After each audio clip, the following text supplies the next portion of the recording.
you had us and that Ricky Thomas invited us out for these kids who are all from Brooklyn and have trained in public school setting for their whole lives. It means a great deal for them to have these types of opportunities. So thank you for having us. It is our absolute pleasure. So in the very beginning, 8 years ago, when they asked if I would curate this, we had 4 different groups, and we would always start with student groups. We would do a student group, we would do an emerging choreographer, a mid-tier, and then like a closer. And it was always important, I thought, to give these types of opportunities, because once they're in the dance field and they're coming in to artistic directors like myself, if you don't have this type of experience, you're at a loss. So I'm so glad that your students were able to come. The piece is amazing. What was it like, the collaboration between you, the students, and Ricky?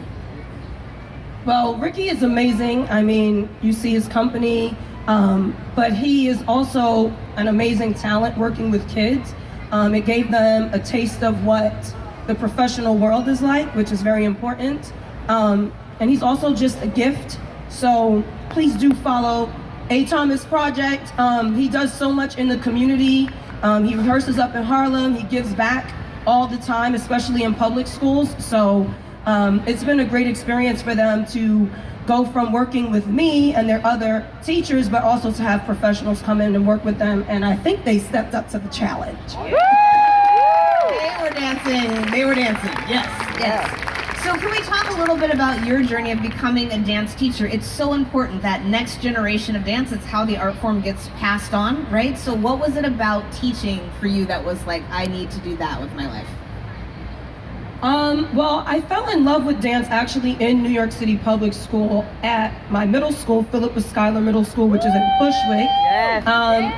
And that's where I started training. So for me to be teaching now in a public school and running a dance department is a full circle moment.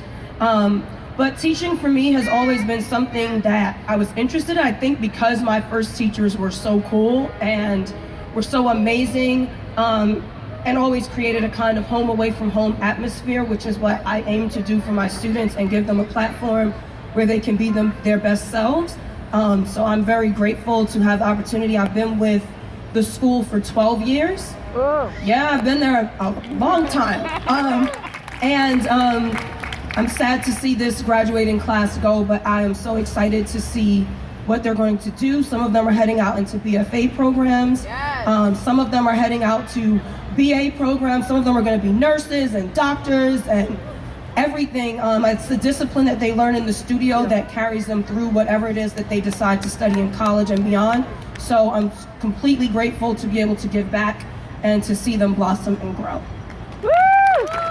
So next year, we're hoping to be able to get back to a format that we can have students share our stage. I think that your school, I would love to invite you back for next year. Thank you. I think we should bring them back. Do you agree? All right. And just like that. And one of the things that I really do love about curating this festival is that opportunities like this are hard to come by. And lots of times, you know, we have artists in the audience and they're like, how do I get on that stage? And it's literally like just making connections, like talking to me, seeing the work. So I stay after long times. If you're an artist and you feel like, I want to do that, come hit me up. I like to keep it very open and I like to provide opportunities because that's what this is about. So thank you so much for bringing your students. They killed it. Absolutely killed it. Thank you. All right, so the very last thing we're going to bring